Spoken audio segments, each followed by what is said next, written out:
Hi there and welcome back to Woodwork Journey. I'm Dean and today I'm hopefully going to demystify and help you make a custom above table router lift for your router if you want to stick it in a table. And this is for plunge routers, not the fixed base ones that everybody seems to use, but plunge routers, because they're so much larger, it can be a bit of a pain in the bum. And I'm going to show you how I made this, and then in order to keep this video nice and short, I'm going to do another video where I show you a pre-made option that only costs 30 quid. But the principle on this is super easy. So let me talk you through exactly what's happening.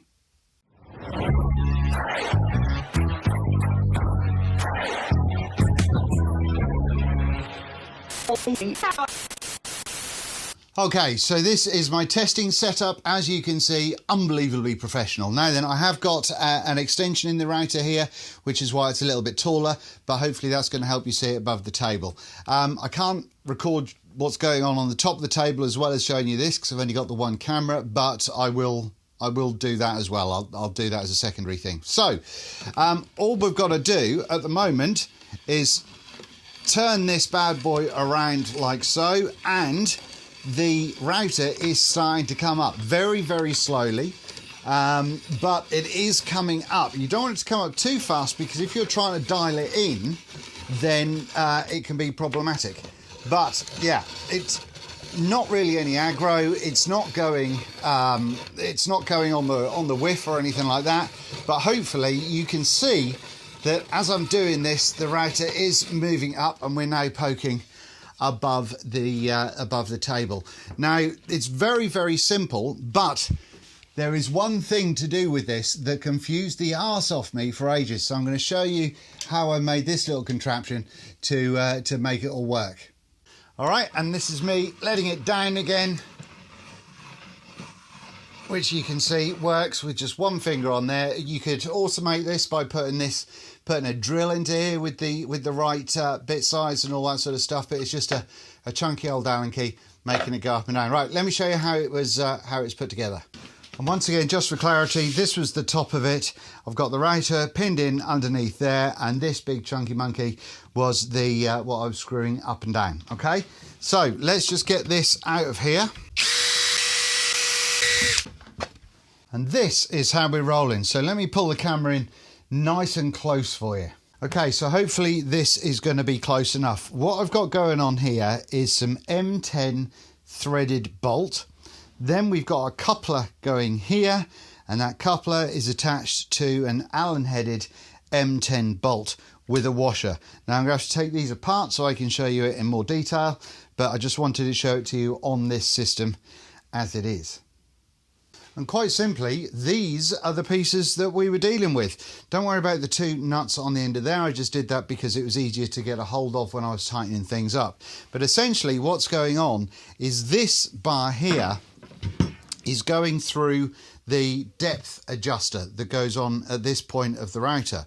Now normally it has just one of these little puppies going on the inside of it, and that has a spring behind it, and so when you're pressing that in, when you push it, it loosens the grip on the threading, and then you can just sort of move the thing in and out, or you can sort of do things gently if you want to. But that's how it normally locks in. Now I've taken the spring out obviously, but also what I've done is there I've got, it's about 10.5mm / 11mm dowel which goes behind this little bad boy right here, and that means that this doesn't spring in and out, and it keeps the threaded part nice and solid in there, so when it's hanging upside down, just gravity doesn't make the thread come or doesn't make this sort of skip along that thread. Does that make sense?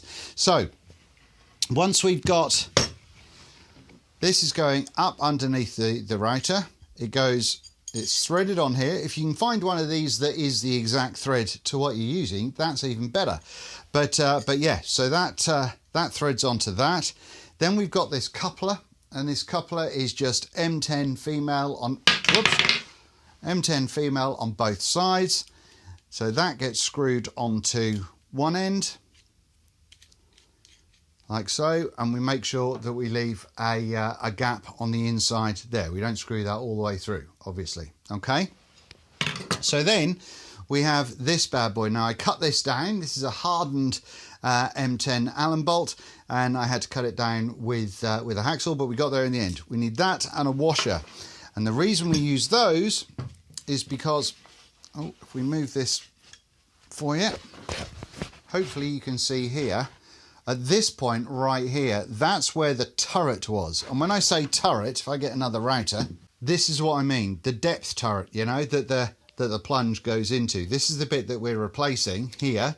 And this turret, I unscrewed that and took that off. Once that was off, I was able to then use a file, because I drilled it in completely the wrong place. I drilled through this soft aluminium first, and then I made sure that it was big enough so when this went through there, it would go all the way through and make a nice straight line. When I say that, if I demonstrate, that goes through this top piece, and then it has to go through the base, and everything has to remain dead straight and unobstructed. Okay, but what we're doing is we're popping in this bad boy, which is the spacer. That goes in first. Then we're popping in this bad boy, which goes right up in there. We're then screwing this threaded section in as much as we can. To get this nice and snug, you do have to make sure that you sort of fiddle around with the spacer to get everything nice and snug. Or like I say, you could get another, you could trim down a bolt, or you could do all sorts of things in order to make that fit really nicely in there. Anyway, then we've got the coupler. So the coupler goes on the end of that, like so. Again, only going halfway through. And then on the underside of the router, obviously the plate has come off. I've also removed the springs out of this so it doesn't put undue pressure on things.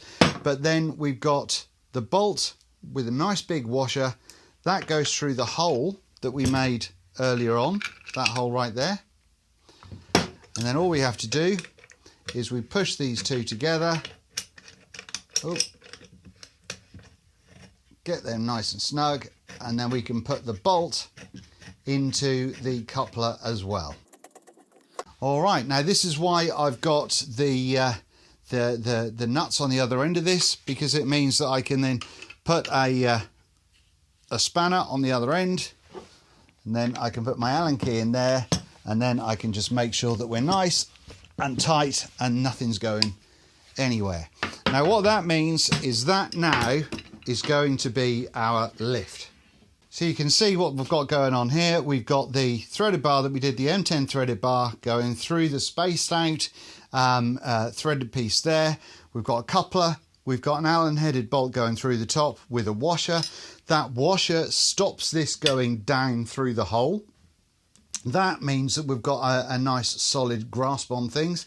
And so that means that when this is suspended, that is going to allow us to unscrew it and everything moves down. Make sure that you've got the hole. You use the plastic plate that was on here to make sure that you've got the holes in whatever you're using. And then all that has to do then is mount up, get your holes drilled in there. That is protruding at the minute because we've got it hanging down. If I lift it all up, that's all nice and flush.